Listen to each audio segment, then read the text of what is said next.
Hello students, आज हम discuss करेंगे स्ट्रक्चर ऑफ एटम का सेकंड लेक्चर।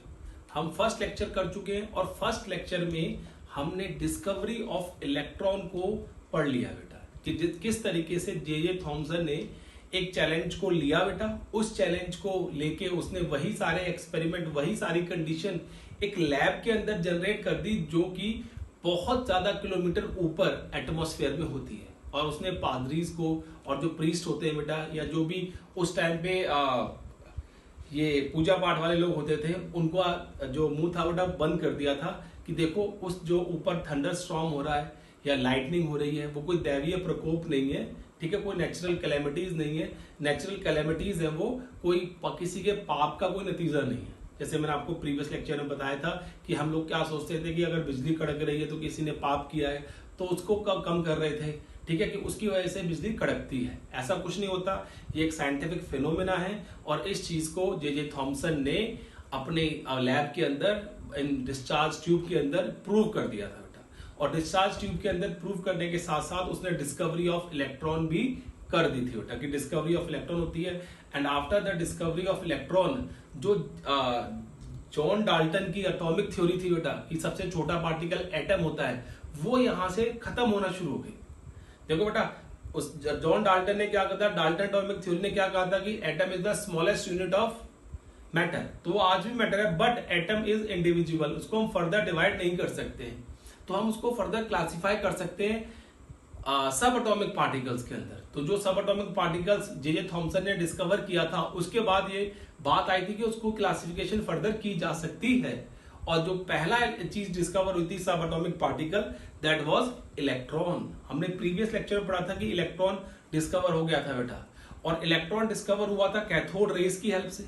और किस तरीके से पूरा सेटअप आपने देखा और कैसे इलेक्ट्रॉन की डिस्कवरी हुई। और after the discovery of electron, J Thomson को बेटा सर जे थॉमसन की उपाधि से नवाजा गया, ठीक है। उसके नाम के आगे सर जे थॉमसन लगा दिया गया था, क्योंकि उस टाइम पे बहुत बड़ी अचीवमेंट थी। डाल्टन बहुत फेमस था उस टाइम पे बेटा। और जब डाल्टन फेमस था तो अगर किसी फेमस साइंटिस्ट के अगेंस्ट आपको स्टेटमेंट देते हो और विद प्रूफ, तो इसका मतलब क्या है, आप थोड़ा सा उससे ऊपर चले जाते हो। तो इसलिए सर की उपाधि से नवाजा गया था जब जे थॉमसन को बेटा। लेकिन हुआ क्या, जब इन्होंने अपना एक्सपेरिमेंट को किसी कॉन्फ्रेंस में बेटा एक्सप्लेन किया, तो पता चला उन्हें कि काफी साइंटिस्ट ने सुना कि उन्होंने एक्सपेरिमेंट किस तरीके से किया है। और उन्होंने वो एक्सपेरिमेंट को अपनी लैब के अंदर रिपीट करने की कोशिश की। उन्होंने कहा हम भी देखते हैं कि सच में ऐसा होता है कि नहीं होता, कि इस तरीके से ट्यूब जो है आपके पास जलती है कि नहीं जलती, ग्लो करती है कि नहीं करती है बेटा। सब कुछ चेक किया, इस तरीके से कोई इनविजिबल रेस आती है कि नहीं आती है। तो जो सारा सेटअप जे थॉमसन ने किया था बेटा, वो सेम सेटअप बाकी साइंटिस्ट ने भी अपनी अपनी लैब्स के अंदर किया होगा। तो उनमें से एक साइंटिस्ट था जिसका नाम है गोल्डस्टीन। तो आज हम सेकंड लेक्चर कंटिन्यू करेंगे विद एनोड रेस के साथ बेटा, क्लियर है। तो जो साइंटिस्ट था उसका नाम तो आपको बताता हूं बेटा। हमारा लेक्चर है आज का एनोड रेस, और इसको कैनाल रेस भी बोलते हैं, canal rays. And anode rays और कैनाल रेस जो एक्सपेरिमेंट परफॉर्म किया गया था बेटा, that was performed by Goldstein. Goldstein ने ये एक्सपेरिमेंट परफॉर्म किया था अपनी लैब के अंदर। उसने सेम तरीके से, जिस तरीके से जे थॉमसन ने डिस्चार्ज ट्यूब को कंसीडर किया था, in the same manner he consider a discharge tube. लेकिन उसने कहा कि पहले उसने एक्सपेरिमेंट परफॉर्म किया and he got what the J Thomson got in his experiment बेटा। उसको वही मिला, कैथोड रेज मिली उसको, और कैथोड रेज उसी तरीके जनरेट हो गई जैसे जे थॉमसन ने बताया था। अब किसी साइंटिस्ट की इम्प्रोवाइजिंग क्या होती है बेटा, कि वो उसी चीज के अंदर कुछ मॉडिफिकेशन कर दे। तो इसने भी कुछ ना कुछ मॉडिफिकेशन की थी बेटा। अब वो क्या मॉडिफिकेशन की थी और कैसे एनोड रेस की डिस्कवरी हुई और कैसे प्रोटॉन डिस्कवर हुआ, वो हम बात करना शुरू करते हैं, क्लियर है। तो देखो बेटा, discovery of proton is done by Goldstein. Discovery of proton को किसने डिस्कवर किया बेटा, गोल्डस्टीन। तो देखो बहुत डिटेल में नहीं जाएंगे बेटा, because it's not a part of syllabus, लेकिन फिर भी आपको समझा के चलूंगा जितनी भी कंपटीशन में आएगी चीजें। डिस्चार्ज ट्यूब ले ली बेटा उसने भी एक, और डिस्चार्ज ट्यूब में ये कैथोड है, इसको आप बोलते हैं नेगेटिवली चार्ज,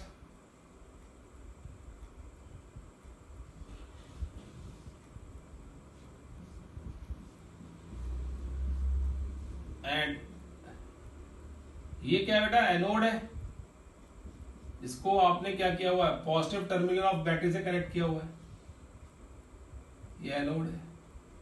अब उसने क्या मॉडिफिकेशन की, देखो बेटा यहां पे वोल्टेज तो आपको पता है ये 5000 से लेके 10,000 वोल्ट तक हम वोल्टेज रख सकते हैं, and this is the key, ये की है बेटा, and this is anode and this is cathode. अब कैथोड को मैं लिख नहीं रहा क्योंकि इसने कैथोड पे क्या मॉडिफिकेशन की बेटा, देखो इसने कैथोड को थोड़ा सा आगे रखा बेटा, कहीं यहां पे,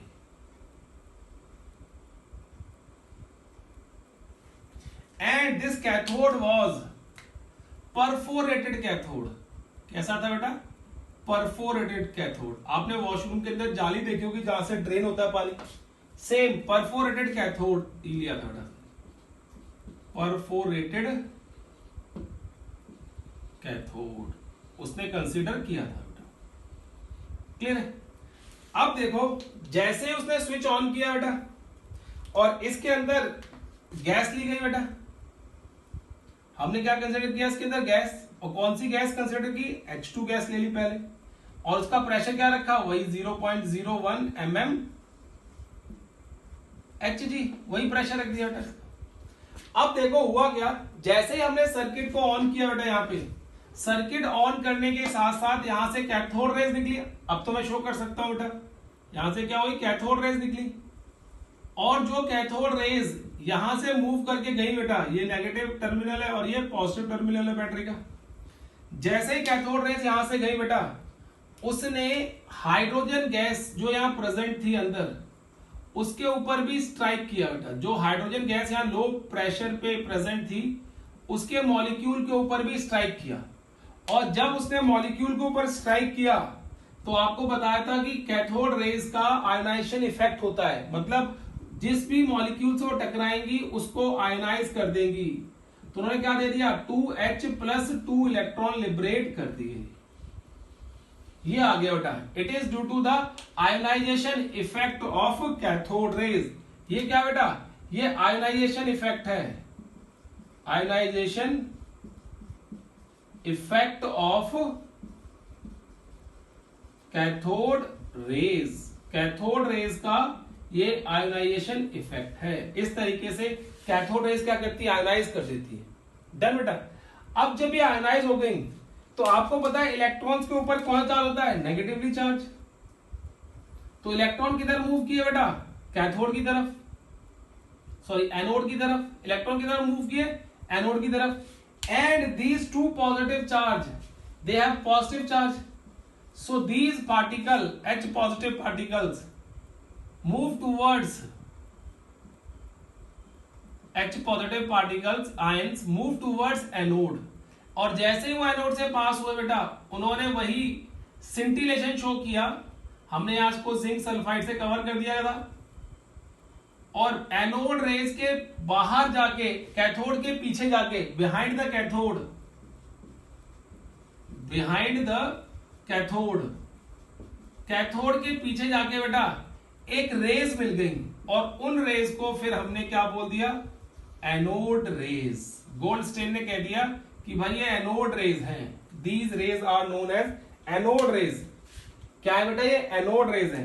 अगर आपसे कोई पूछता है कि एनोड रेज मिलती कहां है, तो आप बोलोगे behind the cathode, behind the cathode मतलब origin, sorry behind the cathode anode rays मिलेंगी बेटा। क्लियर है, कहां मिलेंगी, behind the cathode.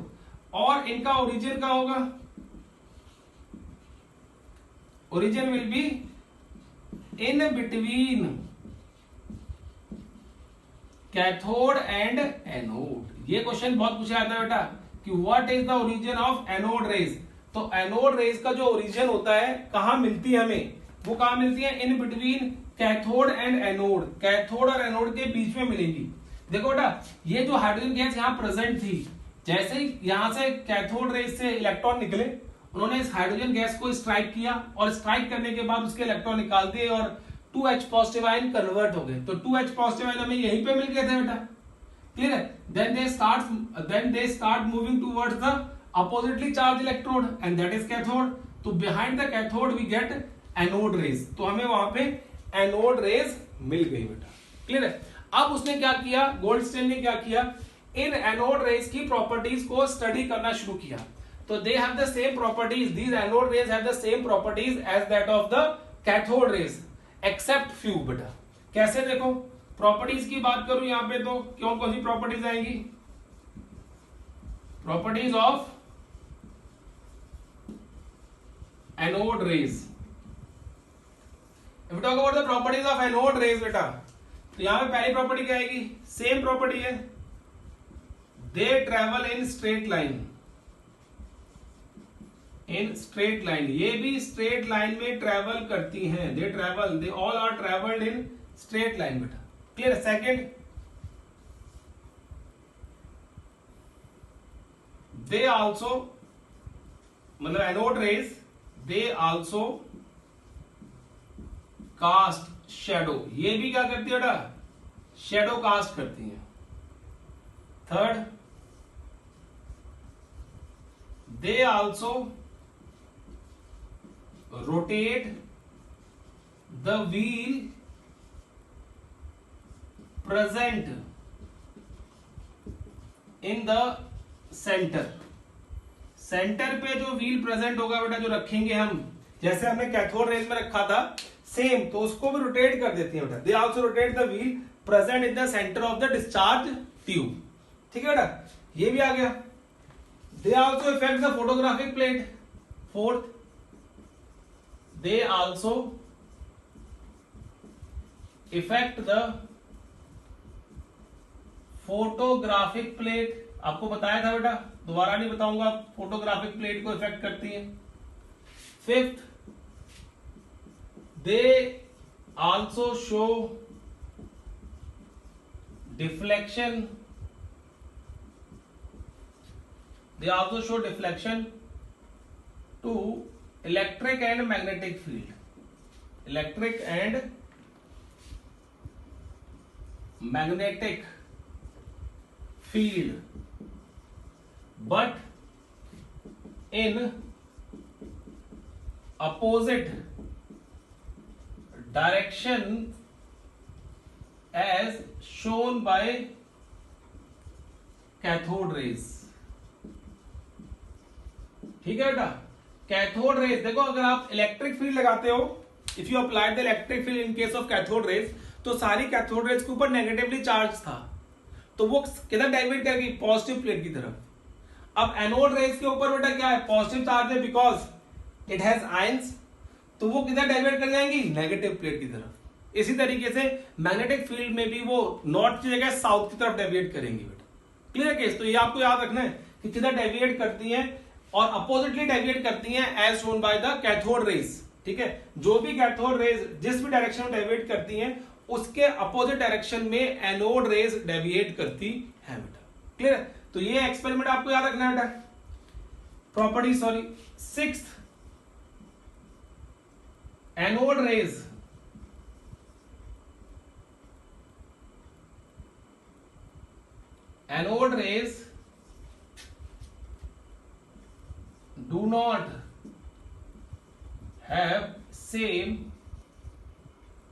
do not have constant liquid, constant E upon M ratio.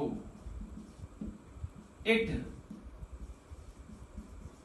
depends on gas taken in discharge tube. कहते हैं कि E upon M ratio, ठीक है, E upon M ratio anode rays के लिए कांस्टेंट वैल्यू शो नहीं करती बेटा, वो क्या होती है, वो डिपेंड करती है कि कौन सी गैस आपने डिस्चार्ज ट्यूब के अंदर ली है। जो भी गैस आपने डिस्चार्ज ट्यूब के अंदर कंसिडर की होगी बेटा, उसके accordingly e upon m ratio आएगी। आप कहोगे क्यों भाई, पहले जब हम e upon m ratio discuss कर रहे थे तो वहां पे सिर्फ इलेक्ट्रॉन की बात हो रही थी। हम कह रहे थे कैथोड रेज में सिर्फ इलेक्ट्रॉन से मिलकर बनी हुई है। लेकिन इस केस में जो आप डिस्चार्ज ट्यूब के अंदर गैस कंसिडर करोगे बेटा, उसी के आइंस बनेंगे। अगर उसी के आइंस बनेंगे तो डेफिनेटली उसका मास जो होगा चेंज हो जाएगा। अगर हाइड्रोजन है तो कुछ और होगा, हीलियम है तो कुछ और होगा, आर्गन है तो कुछ और होगा। That is why the e upon m ratio in case of anode rays will not have constant value. उनकी कांस्टेंट वैल्यू नहीं होगी बेटा। वो किसके ऊपर डिपेंड करेंगे, the gas taken in the discharge tube. अब जो और दूसरी बात बेटा, e upon m value for anode rays is smaller than E upon M value for cathode rays। Cathode rays के कंपैरिजन में एनोड रेज की E upon M वैल्यू कम होती है बेटा। अगर आपसे कोई पूछे क्यों कम हो जाती है, तो सिर्फ मास का फैक्टर है। यहाँ पे मास ऑफ इलेक्ट्रॉन है जो कि बहुत ही कम होता है बेटा। यहाँ पे मास ऑफ दैट एटम है और आयन है जिससे मिलके वो बना हुआ है, और मास ऑफ एटम और ion that will be definitely higher than that of the mass of the electron, very higher, very large बेटा। क्लियर है? That is why cathode rays की जो E upon M वैल्यू होगी वो स्मॉलर होगी E upon M value of the cathode raise बेटा। अब जो सबसे यहां पे ज्यादा वैल्यू आती है, मैक्सिमम वैल्यू आती है बेटा, वो आती है हाइड्रोजन के लिए। Maximum value for H2 gas, hydrogen gas के लिए लेके चलते हैं बेटा, और वो आती है 9.58 इंटू 10⁻⁷ कूलम पर केजी। कुछ इतनी वैल्यू आती है, 9.58 इंटू 10⁻⁷ कूलम पर केजी बेटा। और आपको पता है ई अपॉन एम रेशियो की वैल्यू यहां तो कांस्टेंट थी, that was 1.76 into 10⁻11 coulomb per KG, that was constant value. यहां पे जितना मास होगा उसके अकॉर्डिंगली बेटा क्या कर लेंगे, हम चेक कर लेंगे। अब जब हमें ई अपॉन एम रेशियो की वैल्यू पता चली बेटा यहां से, तो हमने यहां से चार्ज, तो हमने ऑयल ड्रॉप एक्सपेरिमेंट से कैलकुलेट कर लिया charge on anode rays particles बेटा। तो यहां पे हमने क्या माना, H पॉजिटिव, इलेक्ट्रॉन निकाल दिया। यहां पे हाइड्रोजन के एटम में एक इलेक्ट्रॉन होता है, एक प्रोटॉन होता है। अगर H पॉजिटिव हो गया बेटा तो इलेक्ट्रॉन निकल गया, and what is left in this atom, that is proton. तो उन्होंने बोल दिया कि ये प्रोटॉन के इक्वल होगा। हम हाइड्रोजन H पॉजिटिव बोले या प्रोटॉन बोले, बात एक ही है। और जो उसके ऊपर चार्ज कैलकुलेट किया तो पता चला कि मैग्नीट्यूड सेम है, बस साइन डिफरेंट है एज कंपेयर टू इलेक्ट्रॉन।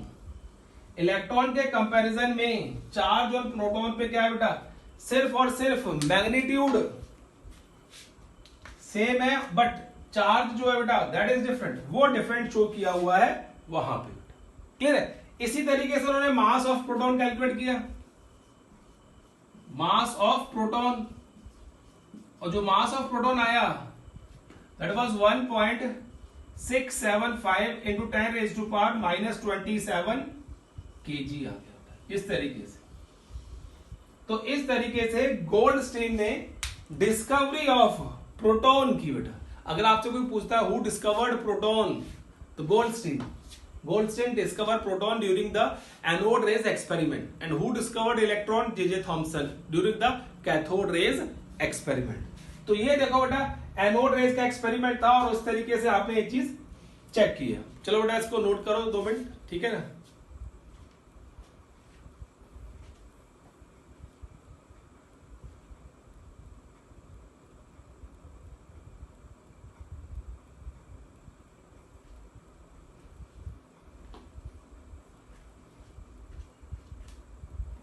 चलो बेटा अब आगे चेक करते हैं हम लोग। अब देखो, अब बेचारे जो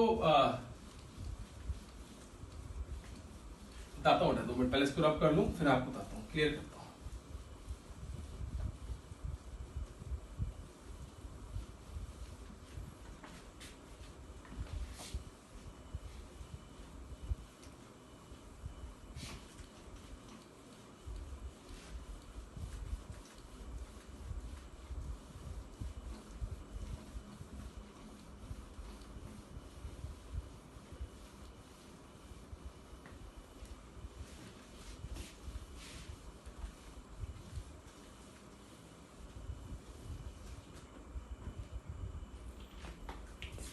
अब देखो क्या हुआ बेटा, ठीक है।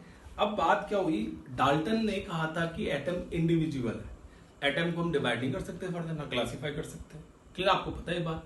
जब एटम को हम डिवाइड और क्लासिफाई नहीं कर सकते तो ये क्या था, जे थॉमसन ने कहा कि एटम के अंदर इलेक्ट्रॉन होगा।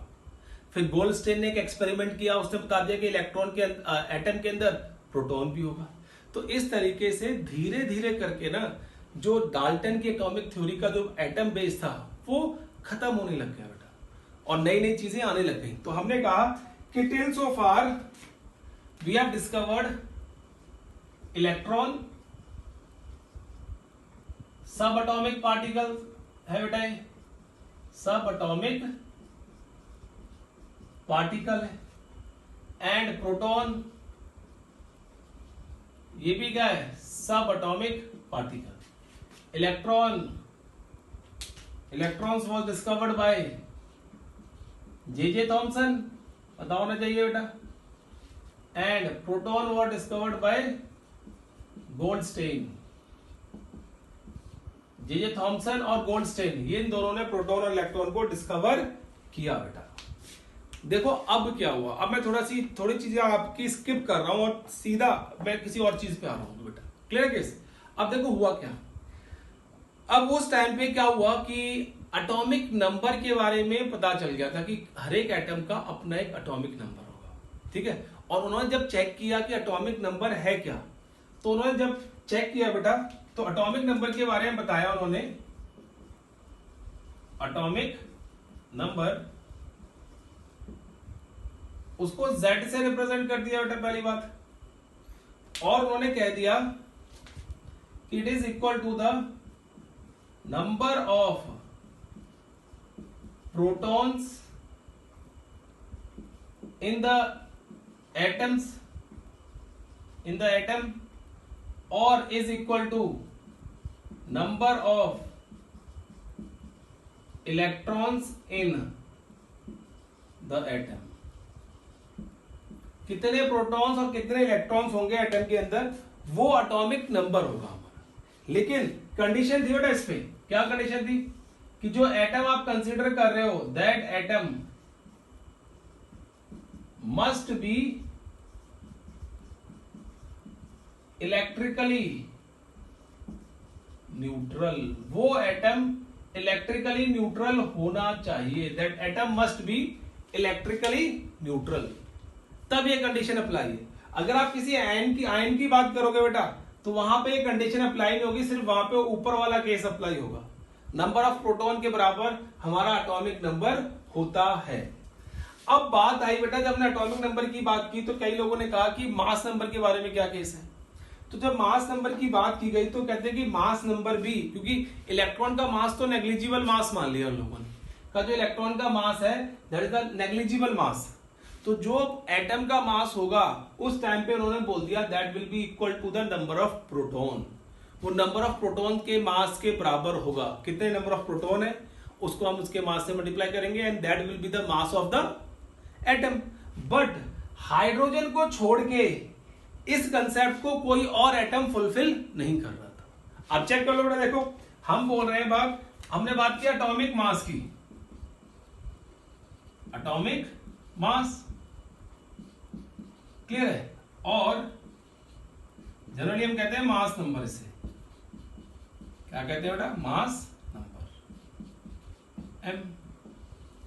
जब इसकी बात हुई तो पहले कहा गया कि जो मास नंबर होगा that will be equal to the number of protons, but लिख लो बेटा, but this case is true for only hydrogen atom. ये सिर्फ हाइड्रोजन एटम के लिए ट्रू है बेटा, this is true for only hydrogen atom.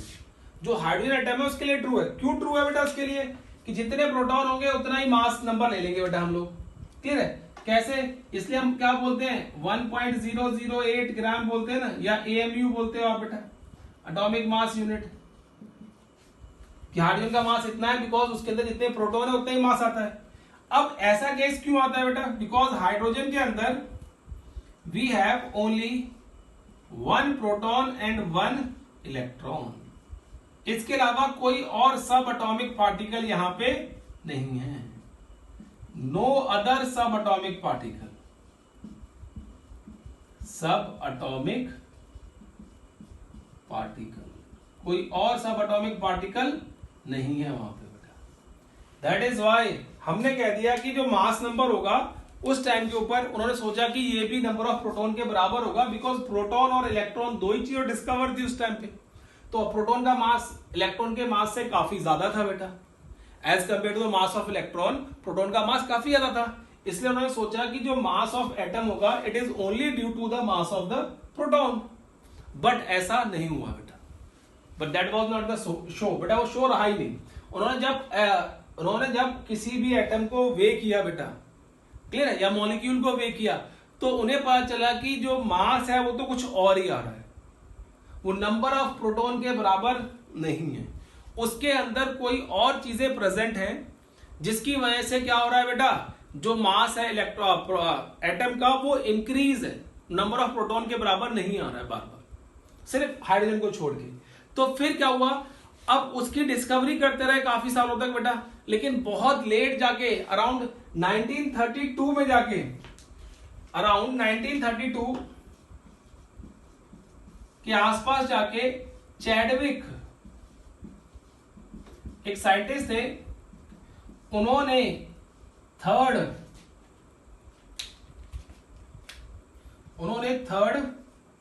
सब एटॉमिक पार्टिकल की खोज की, सब एटॉमिक पार्टिकल, और उसको नाम दिया बेटा क्या, न्यूट्रॉन। क्या कह दिया उसको, न्यूट्रॉन।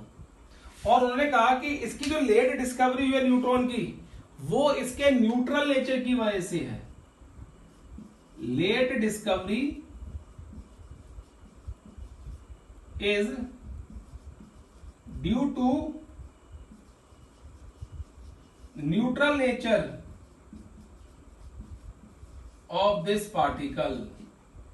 इस पार्टिकल का क्या है बेटा, न्यूट्रल नेचर है, इसलिए बहुत लेट डिस्कवरी हुई बेटा। लेकिन इसकी डिस्कवरी हुई कैसे, इन्होंने एक एक्सपेरिमेंट परफॉर्म किया बेटा, सुनो। बेरिलियम की शीट ले ली, बेरिलियम की क्या ली बेटा, शीट ली, और बेरिलियम की शीट पे हीलियम पार्टिकल से बॉम्बार्ड करवाया। हीलियम पार्टिकल को बहुत तेज स्पीड पे बेरिलियम की शीट को बॉम्बार्ड करवाया, और ये जो बेरिलियम के पार्टिकल्स, हीलियम के पार्टिकल्स है बेटा, वो पेनिट्रेट करते हुए इसको चेंज कर दिया, एंड दे गेट C6 और 12 मिल गया, प्लस एक पार्टिकल मिला बेटा जिसको इस तरीके शो किया गया, and that particle is known as neutron. इस पार्टिकल को तब बोला गया न्यूट्रॉन बिकॉज इसके ऊपर कोई भी चार्ज नहीं था, it does not have any charge and that particle. But कमाल की बात देखो क्या हुई कि जब इस पार्टिकल का मास लिया गया बेटा, जब हमने इस पार्टिकल का मास लिया गया, क्लियर है, तो जो मास ऑफ दिस पार्टिकल है, mass of this particle, sub atomic particle है, that is approximately equal to the mass of proton. वो मास ऑफ प्रोटॉन के बराबर है। किसके बराबर बेटा, मास ऑफ प्रोटॉन के, approximately equal to the mass of proton. That is why जो भी हमारे पास देखो, इसका 4 है बेटा बेरिलियम का एटॉमिक नंबर, और मास नंबर कितना आ रहा है, 9। तो मास अप्रोक्सीमेटली क्या आ रहा है, डबल आ रहा है कि नहीं आ रहा बेटा, अप्रोक्सीमेटली डबल आ रहा है कि नहीं आ रहा। जितने प्रोटॉन है वो तो एटॉमिक नंबर हो गया, और बाकी क्या बच गया, न्यूट्रॉन। तो न्यूट्रॉन क्या है, न्यूट्रल है।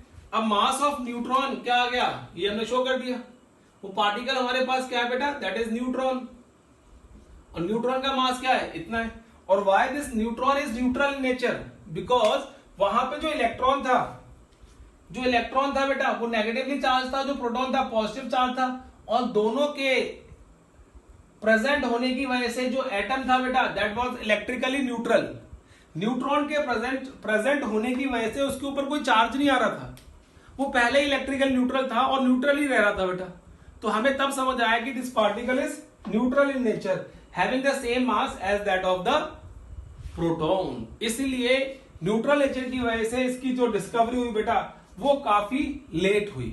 ठीक है बेटा, क्लियर है केस। अब देखो अगर आपको कोई एलिमेंट दे रखा है, if you are given with certain element like this A, तो बेटा इसके इस चीज को हम बोलते हैं सबस्क्रिप्ट। सबस्क्रिप्ट तो जनरली सबस्क्रिप्ट के अंदर ये सुपरस्क्रिप्ट है बेटा, क्या बोलते हैं, सुपरस्क्रिप्ट। क्लियर है। और जनरली सबस्क्रिप्ट और सुपरस्क्रिप्ट के अंदर बेटा ये हम शो करते हैं Z और यहां पे M। सुपरस्क्रिप्ट में लिखते हैं बेटा मास नंबर, और सबस्क्रिप्ट के अंदर लिखते हैं जनरली हम लोग एटॉमिक नंबर। ये भी पता होना चाहिए, टेक्निकल चीजें हैं बेटा जिनका आपको आइडिया होना चाहिए। अगर देखो इस तरीके से मैंने लिखा है ना यहाँ पे, तो इसका मतलब 4 का मतलब क्या, एटॉमिक नंबर, और 9 का मतलब क्या बेटा, एटॉमिक मास। 2 का मतलब क्या, एटॉमिक नंबर, 4 का मतलब क्या, एटॉमिक मास, 6 का मतलब क्या, एटॉमिक नंबर, और 12 का मतलब क्या, एटॉमिक मास। तो ये आपको आइडिया होना चाहिए कि जो भी एटम का कोई सिंबल होगा, अगर उसके ऊपर सबस्क्रिप्ट में और सुपरस्क्रिप्ट में कोई चीज लिखी गई है, तो सबस्क्रिप्ट वाली चीज को हम एटॉमिक नंबर कहते हैं, और सुपरस्क्रिप्ट वाली चीज को हम एटॉमिक मास कहते हैं बेटा, या मास नंबर कहते हैं। डन बेटा, क्लियर है केस। तो ये केस आ गया हमारे पास इस तरीके से, एटॉमिक मास के बारे में हमने ये चीजें शो कर दी।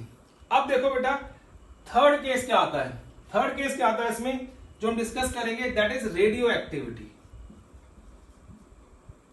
Radio activity. देखो बेटा रेडियो एक्टिविटी पढ़ाने से पहले मैं आपको बिफोर दिस मैं आपको एक दो चीजें क्लियर कर दूं बेटा यहां पे। वो क्या है देखो, वो ये है देखो, इलेक्ट्रॉन, प्रोटॉन और neutron, these are 3 sub atomic particles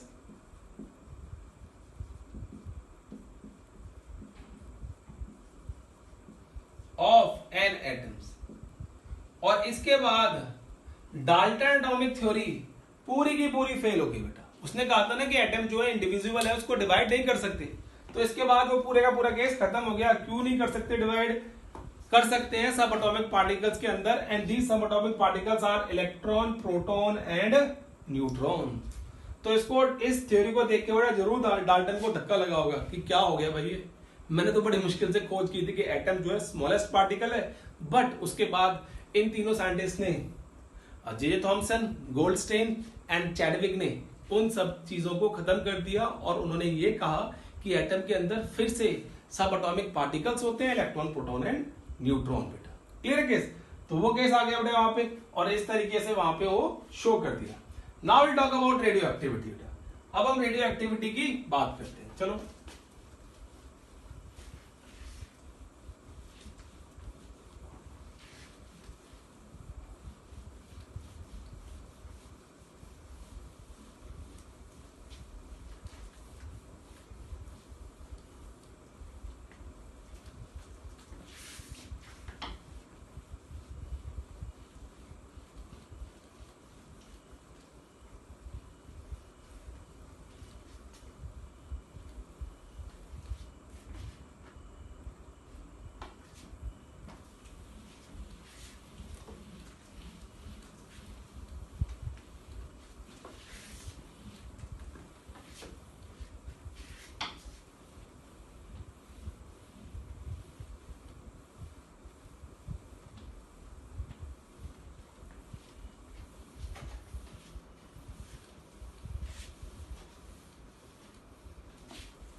देखो बेटा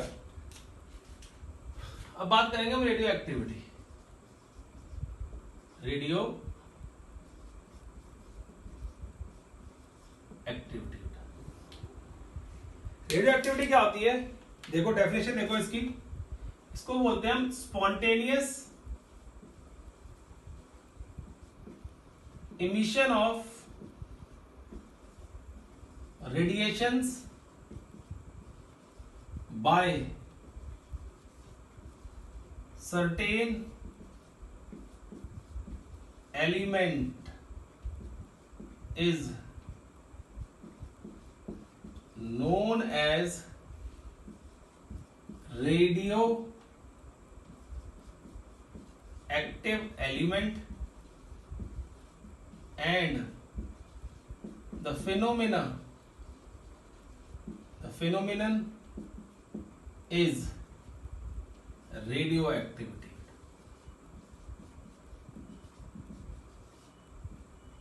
कहते हैं कुछ जो एलिमेंट होते हैं ना वो रेडियो एक्टिव होते हैं, और इसकी खोज भी बड़ी इंटरेस्टिंग है बेटा रेडियो एक्टिविटी की। खैर रेडियो एक्टिविटी की खोज बड़ी इंटरेस्टिंग है, आपको बताऊंगा कैसे है।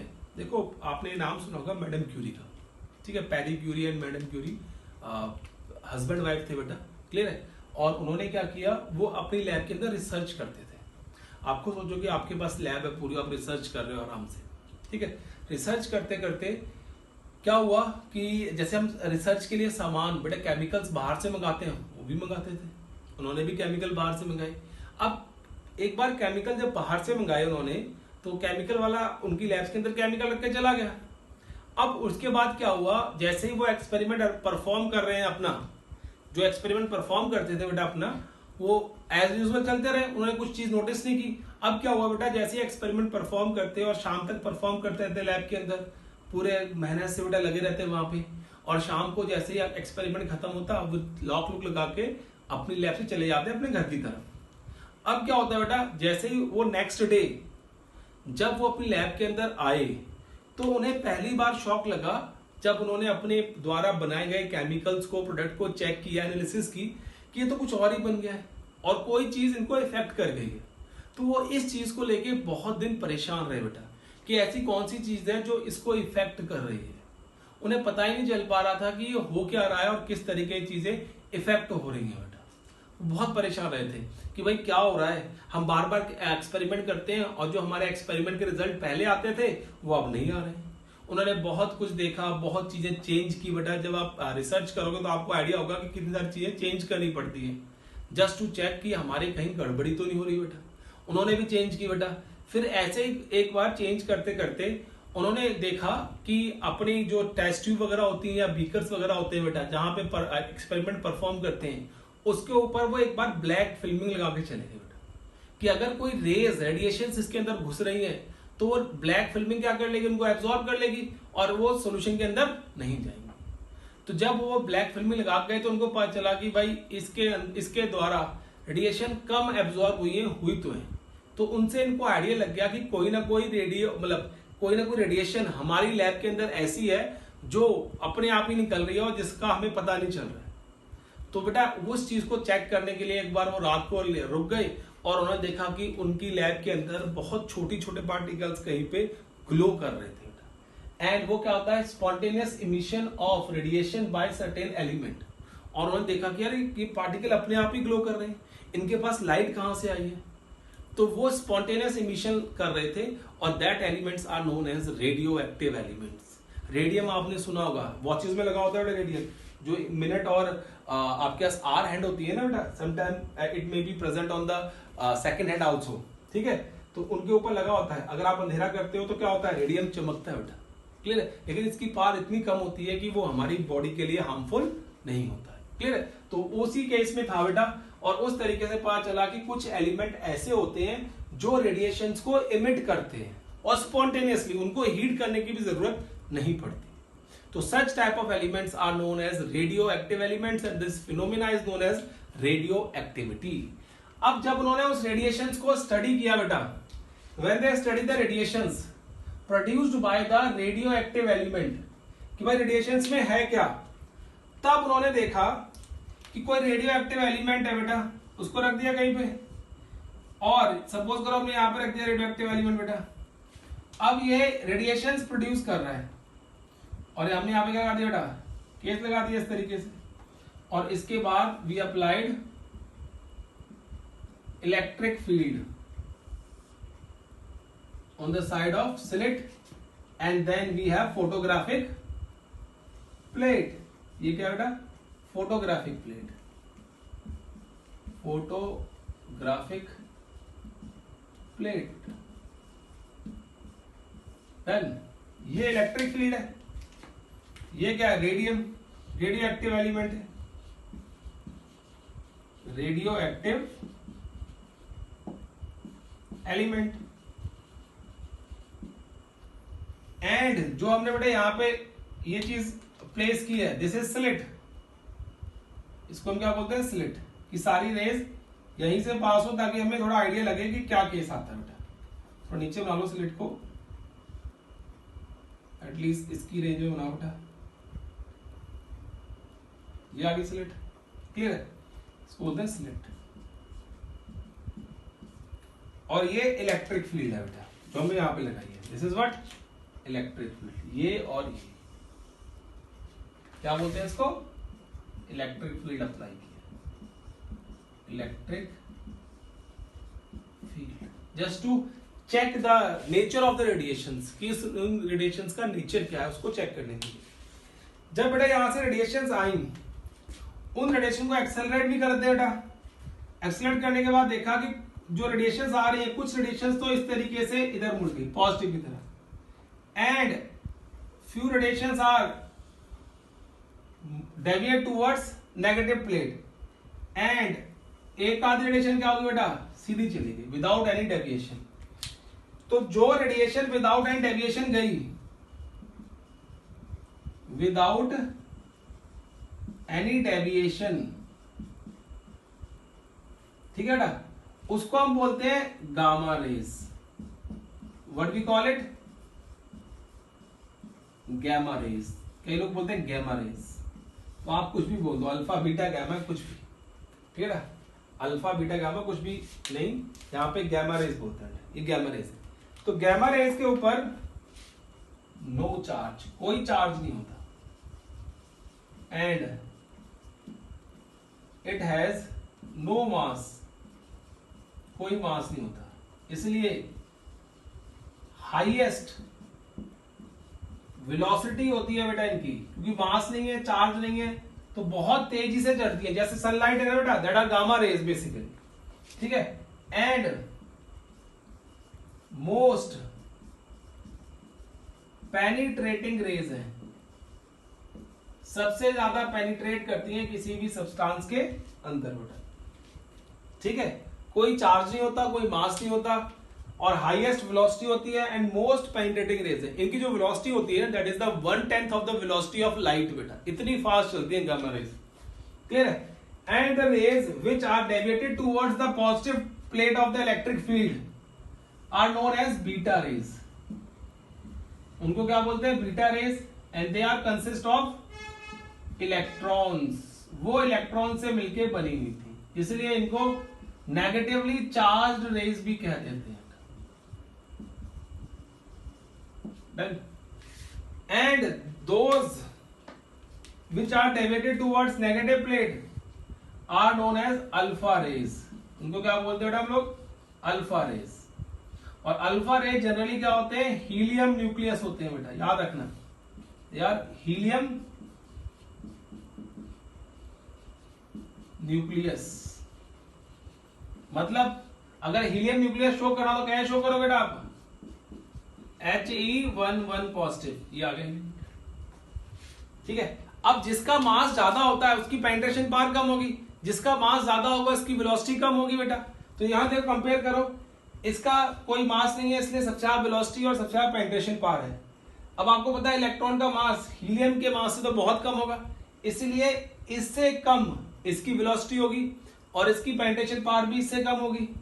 और सबसे कम वेलोसिटी किसकी होगी बेटा, हीलियम न्यूक्लियस की, अल्फा रेज की। एंड सबसे कम पेनिट्रेशन पावर किसकी होगी, अल्फा रेज की।